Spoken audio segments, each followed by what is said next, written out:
involvement in this investigation and some of the developments that we've been able to contribute to over the past 24, 36 hours.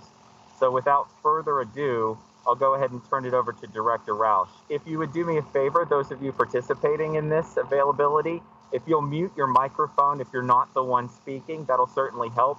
And if you'd like to ask a question, feel free to open your microphone and do so at that time. Thanks so much for your grace and for your patience. These are weird circumstances that we find ourselves in as an agency culturally right now, and we appreciate your patience. Director? Thanks, Josh. Thank you all for joining us this afternoon, this morning. I'm happy to take any of your questions at this time.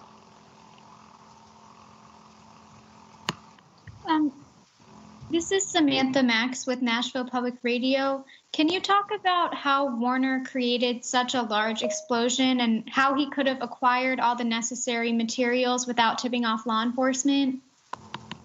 Yes, Samantha, thanks for the question. I can tell you that is information that's really more of a focus of the ATF as we work with them and the FBI in this investigation.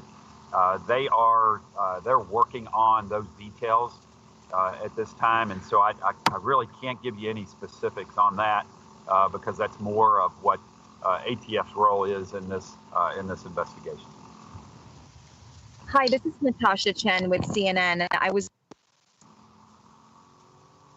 Yeah, go ahead, Natasha.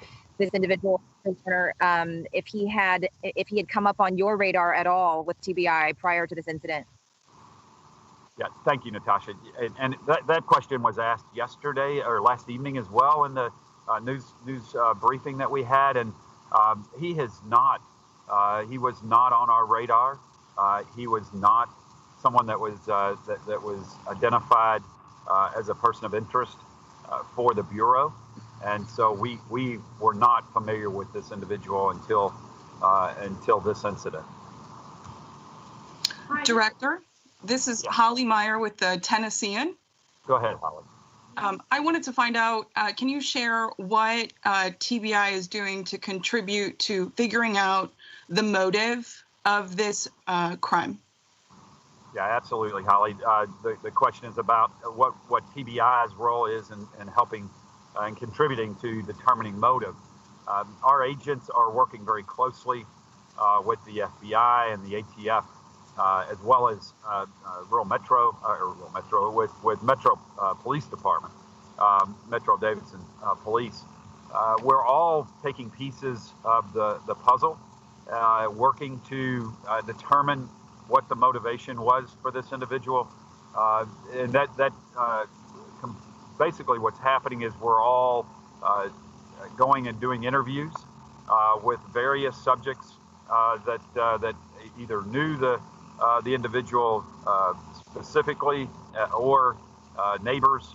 Some of that is taking place. Our agents specifically are questioning neighbors and around family members, trying to get some history as best we can, and so that's really the role that we are doing in terms of the motive side is interviews to assist the FBI in helping them in trying to determine what it is that caused this individual to do this. Hi, this is Nikita Dennis with WBBJ in Jackson, Tennessee. Do we now know the explosive device that Warner used to cause the bomb?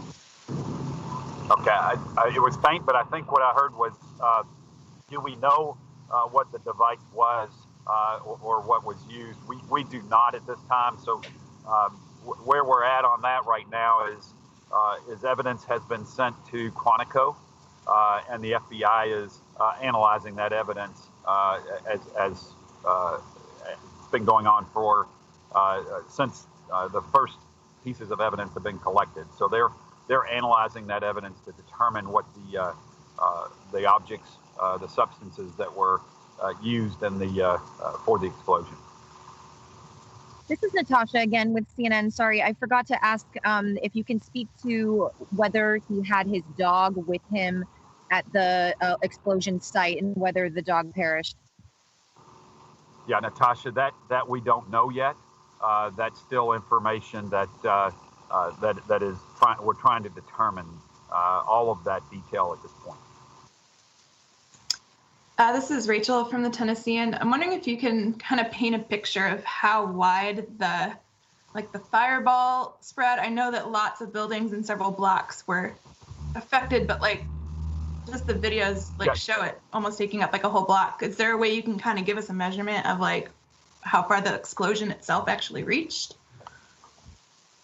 Yeah, thanks, Natasha. In terms of the size of the fireball, I've seen the same footage that everyone has seen, and I don't know that I can estimate that, other than to tell you that it was quite a swath. I've been on site. The several buildings, obviously for that entire block, are charred. In terms of the size, I couldn't even start to estimate. I can just tell you it was obviously very devastating. That block especially, those buildings there, all very charred in terms of the impact of the explosion. Hi there, this is Mark Morales with CNN. How you doing? I was hoping to ask about the VIN number of the vehicle. How were you guys able to determine it? How were you able to find it? And how were you able to figure out the vehicle and its origins and how he was able to use that car? Yeah, thank you. The question was about the VIN number on the vehicle and how we were able to determine, the information regarding that vehicle. We work very closely, again, on site with the Tennessee Highway Patrol and with FBI and ATF, trying to determine the identification of that vehicle. There were various pieces that basically, as a puzzle was being put together, that was part of the puzzle, is putting together the pieces of trying to read a VIN number or some other identifier that would give us what we needed. There was contact, obviously, with the manufacturer to discuss where that information would be that we could find, and so that was all part of that. There, a big piece of that was obviously information that we received from the public, and so that also played into this. But there were a number of techniques that were being utilized. Our forensic scientists were on scene. They were utilizing techniques that we use on getting serial numbers off of firearms, utilizing chemicals to do so. And so they were doing that. We did some infrared technology, video processing. And so there was a number of techniques that were being utilized. Fortunately, another piece was found that the numbers were clearer on.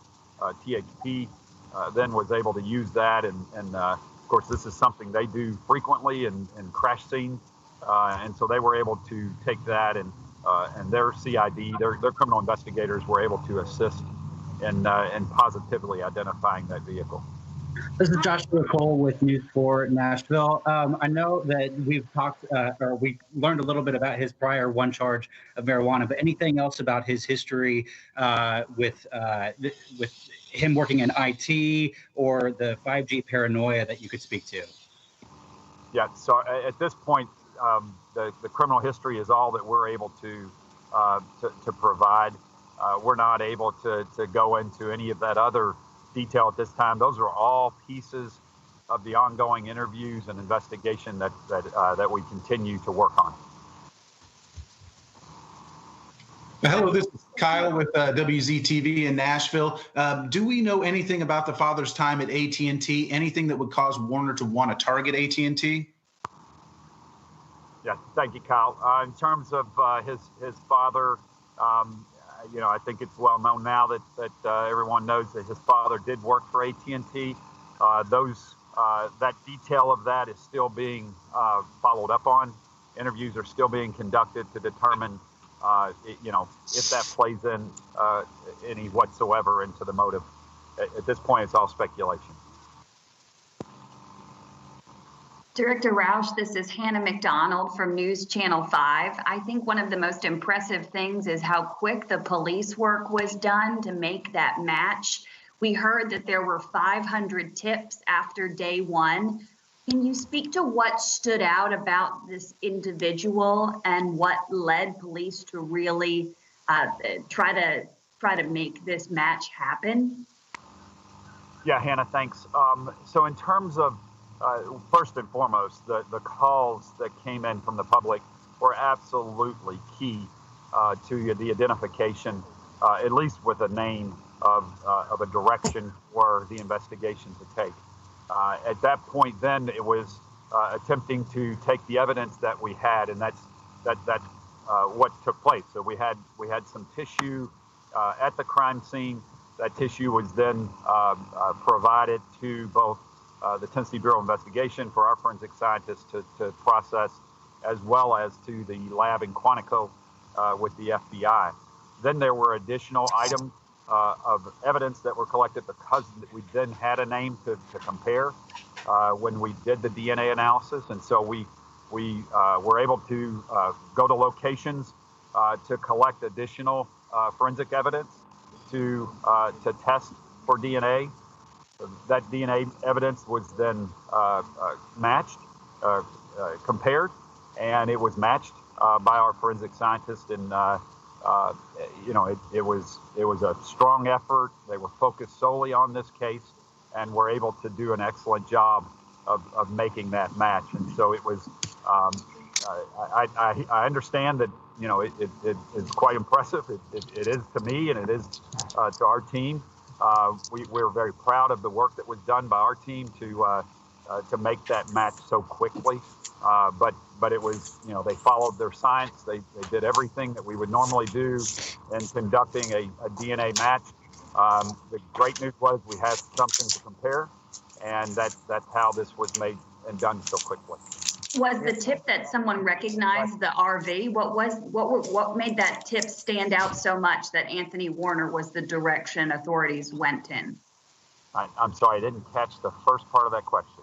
What was so strong about the tip about Anthony Warner? So, without going into too much detail, I think when the tip came in with his identification, it led the investigators to dig deep into that, what we could find, and there were some obvious things that we've seen now, the pictures that you have seen, to be able to make some connections there. Last question, please. Can I do? Sorry, this is Natasha with CNN. A couple of follow-ups. One about his mother, and the other about the box truck in Lebanon. So first, about Mr. Warner's mother. In what capacity has she been helping you with your investigation? We understand it might have been her DNA that helped confirm his identity, and I know she's sued him in the past. As far as the box truck goes, in what way was the recording similar to this one? And is that case being looked at in conjunction with this or completely separately? Yeah, thank you. So, Natasha, first, on the mother, she has been cooperative with investigators, and that's about as far as I can go on that piece. I can just tell you she's been cooperative. In terms of TBI's comparison on the DNA, we did not do familial DNA. So what we did was comparative of the two, one from the scene, the evidence we had from the scene, and then the evidence we collected from a vehicle. We collected gloves and a hat from a vehicle that was owned by the subject. And so that's how our comparison was done. In terms of the second part of your question, I'm sorry, let me, I forgot the second part. Oh, it's all right. It was about the box truck in Lebanon yesterday. It was pulled over because of. Right. Yeah. Yes. I'm sorry. Yes. So the box truck. In terms of that was the information that was relayed, and that was not, TBI was not involved in that. That was Highway Patrol. I think Rutherford County Sheriff's Office was involved in that. I know ATF was involved in that. So yes, obviously that is being reviewed in light of the incident. However, I can tell you from the conversations from last night and this morning, there is no connection other than the individual taking advantage of the situation. And we are trying to determine if the recording was similar or the same recording. Thank you all so much. And that is going to do it for us at this point. Again, thank you so much for understanding and for having a bit of grace with us. We realize this is not the typical kind of forum that we would normally do this type of an availability, but the director's on a tight schedule and we wanted to provide something to you. If you have any follow-up questions for our team at TBI, you can send us an email to tbi.media@tn.gov. With that, we'll conclude the call. Thank you so much for your time, and I hope you have a great day.